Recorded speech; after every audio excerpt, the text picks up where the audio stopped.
Se ha hablado de necesidades o de derechos de las personas. Hay un autor que se llama David Kessler que fue o sea, trabajó con Elizabeth Kubler-Ross, fue discípulo, se dice. Y él creo que es enfermero, porque no, tampoco es psiquiatra ni tampoco es psicólogo, pero trabajó muchos años con la doctora Kubler-Ross y se ha dedicado luego a escribir y tiene un servicio de hospicios en los Estados Unidos. Y él, en un libro que sacó hace poco, este libro se llama Las necesidades de la persona que está muriendo. Pero antes ese mismo libro se llamaba Los derechos. Entonces hay como una especie de dualidad, no sabemos si son necesidades o son derechos. Ahora los vamos a mirar con calma y discutimos si esto es una necesidad o un derecho, o de pronto para algunas personas es una necesidad y para otros es un derecho, y a veces los derechos uno no los necesita pedir. Hay derechos que uno prescinde o de los cuales uno prescinde, ¿no? Por ejemplo, el derecho al voto, a veces uno no quiere votar, es mi derecho constitucional, pero yo no lo quiero ejercer, no me pueden obligar, ¿no? Ahora más adelante vamos a hablar de esto tan importante, que es aquellos derechos que uno a veces no quiere asumir y no quiere ejercer, y que como médicos, como familiares, tenemos que aprender a respetar. Van a ver unas fotos, porque yo soy aficionado a la fotografía. No, algunas no quieren decir nada, solo es como para descansar la vista y mirar algo bonito.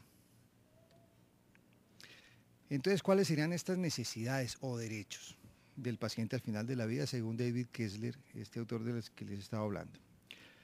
El primero es ser tratado como un ser humano, o sea, con dignidad. El problema de la dignidad es que no hay una definición única de dignidad. La dignidad la define cada cual para sí mismo. Un paciente puede quejarse y decir, es que a mí me tienen aquí en condiciones indignas y resulta que estaba en la habitación VIP, con comida deliciosa, con todos los cuidados. Algo a él le pareció que algo no estaba bien, que era indigno. Otro paciente puede decir que es indigno otra cosa. Entonces la dignidad la define cada cual para sí mismo, ¿no? Entonces la muerte digna también la define cada ser humano de acuerdo a su necesidad, de acuerdo a su historia, de acuerdo a sus costumbres, de acuerdo a su religión, de acuerdo a sus habitualidades en la vida, ¿no? Y la única manera de saberlo es preguntárselo. Papá, ¿usted cómo quiere morir? Ahora, uno no le puede preguntar al papá eso cuando tenga 40 años y esté sano. Seguramente ha llegado a ese punto luego de un proceso de hablar y la muerte se ha podido hablar de ella. Entonces, pues se puede preguntar. No puede uno llegar a quemarropa y decirle al papá, oiga papá, ¿usted cómo se quiere morir? ¿No? Por ejemplo, yo veo un paciente que curiosamente es anestesiólogo, ya está pensionado, le ha ido regular con un trasplante de hígado que le hicieron hace un año, y porque después del trasplante le han dado 4 enfermedades muy severas, muy severas. Ahorita está con tuberculosis, por ejemplo. Entonces él me dijo anteayer, me dijo, yo ya no le tengo miedo a la muerte. O sea, si Dios se quiere acordar de mí, que me lleve, yo me voy en paz. Él lleva un año luchando mucho con una enfermedad que es toda la situación de haber estado trasplantado y de haber tenido enfermedades adicionales muy severas. Entonces ya está como asumiendo la cosa. Entonces a este paciente en estas circunstancias, después de un año de haberlo conocido, de estar hablando mucho con él, entonces ahí sí me atreví a preguntarle, bueno, ¿y usted cómo se quiere morir? Bueno, no fue exactamente esa la pregunta, fue con respecto a qué pasaría después de su muerte. Y él me dijo, yo quiero que me entierren, por nada del mundo quiero ser cremado. Y yo le pregunté, ¿por qué? Me dijo, no sé, no, yo no quiero ser cremado. No tengo ni idea, no me pregunte, pero no quiero que me cremen. Está en todo su derecho. Y entonces ya tiene unos lotes en el, en el cementerio. Y quiere ser enterrado y no quiere ser cremado. Entonces hay que cumplirle esa voluntad. Bueno, mantener un sentido de esperanza, aunque esta puede ser cambiante. Hay quienes dicen que la esperanza es lo último que se pierde, ¿no? A veces hay pacientes que nunca pierden esperanza de seguir viviendo. Hay pacientes que se aferran a la esperanza de seguir viviendo, y a veces esto es bueno a veces es malo de acuerdo a cada paciente en particular. Entonces, la esperanza, cuando es muy, muy grande, muy exagerada y como muy alejada de la realidad que estamos viviendo, va a hacer sufrir al paciente. Pero de todas maneras siempre hay esperanza. Con el doctor Santa Cruz y con María Isabel hace 15 días o 3 semanas manejábamos una paciente o ayudábamos a tratar a una paciente que ya sabía que se iba a morir, que tenía todo bastante claro, estaba sufriendo mucho. Su esperanza era que le quitaran el vómito. Y estaba dificilísimo quitarle el vómito. Estuvimos trabajando muchísimo con esta paciente y con su familia para ayudarle con este síntoma y no fue fácil. Pero fíjense, la esperanza puede ser cualquier cosa que el paciente, la esperanza puede ser que se me quite el dolor, ¿no? Entonces, y cada día puede ser cambiante esta esperanza. Y nos toca respetársela al paciente.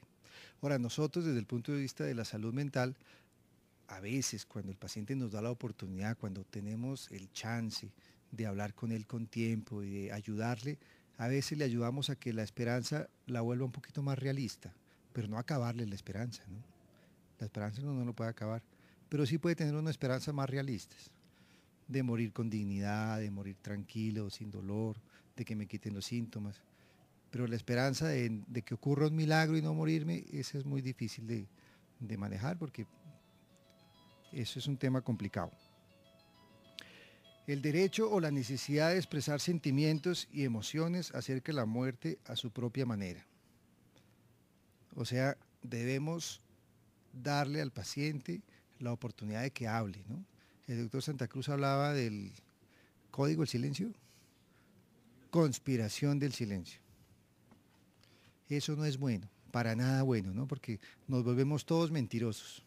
El paciente sabe, todos los pacientes en estados terminales o con enfermedades crónicas muy severas, todos los pacientes agónicos saben, aunque sea muy en el fondo del alma, que se van a morir. Eso se sabe. Entonces, si no lo hablamos, se queda como un tema tabú, que es otra manera de llamarle a la conspiración del silencio. Entonces está prohibido. Y todos nos volvemos actores, diciéndonos mentiras. El paciente le miente a la familia le miente al paciente, todos se mienten y eso produce mucho malestar. La experiencia nuestra es que entre mejor se hable, entre más se hable de las cosas a calzón quitado, es mucho mejor. Obviamente con delicadeza, hasta con cariño, ¿no? Hay que hablar de las cosas, pero hay que hablarlas. Por eso es que viene esta otra necesidad o derecho, y es que el paciente debe participar en la toma de decisiones sobre su propio cuidado. Hablábamos de los formatos de voluntad anticipada. Eso es cuando alguien muy conscientemente decide, si yo quedo inconsciente, si quedo en coma, etcétera, etcétera, no me hagan esto, no me hagan esto, o háganme esto, pero esto no, que está en todo su derecho, y los familiares y los médicos estamos en la obligación absoluta de respetar esa voluntad anticipada. Otras veces, desafortunadamente, la mayoría de las personas no están anticipando esas cosas, ¿no? Si aquí de pronto les preguntamos a alguno de ustedes o a todos y hacemos una encuesta, ¿quién de ustedes ha firmado un formato de voluntad anticipada? ¿O quién de ustedes, mira, una persona nada más, o quién de ustedes ha firmado el derecho a morir dignamente?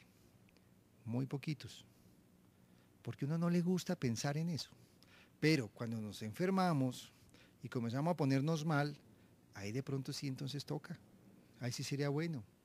Y por eso toca tener conocimiento. Por eso es importante que el médico nos diga qué nos está pasando y nos diga un pronóstico más o menos. Los médicos somos malos en pronosticar. Uno trabaja con estadísticas, pero puede que el paciente sea el 1% de la estadística, ¿no? Entonces uno dice, de pronto es posible que esto, lo otro, pero cosas exactas en medicina no es tan fácil, ¿no? Pero si tenemos conocimiento, el paciente puede ser partícipe de las decisiones. Va a poder tomar partido y eso es muy importante. No es que yo no quiero que me hagan esto. Hay pacientes que dicen, yo no quiero quimioterapia, punto. Y entonces lo llaman a uno, ¿no? No, es que el paciente no quiere quimioterapia. ¿Por qué no va usted y lo convence? Generalmente los psiquiatras no estamos para convencer a nadie de nada, ¿no? Pero sí podemos ir a hablar con él y decirle, a ver, ¿por qué será? No para convencerlo, sino para ayudarle a entender. Muchas veces el problema no es que el paciente no quiera, sino que no ha entendido en qué consiste. Y entonces nos sentamos con calma, después de 2 horas de charla, descubrimos que el problema es de pronto de ignorancia, que pensaba que la quimioterapia era una cosa y no lo que es en realidad. O que tiene mucho susto, entonces le ayudamos a manejar el susto de la quimioterapia o de lo que sea, de la radio, de la cirugía, etcétera, etcétera.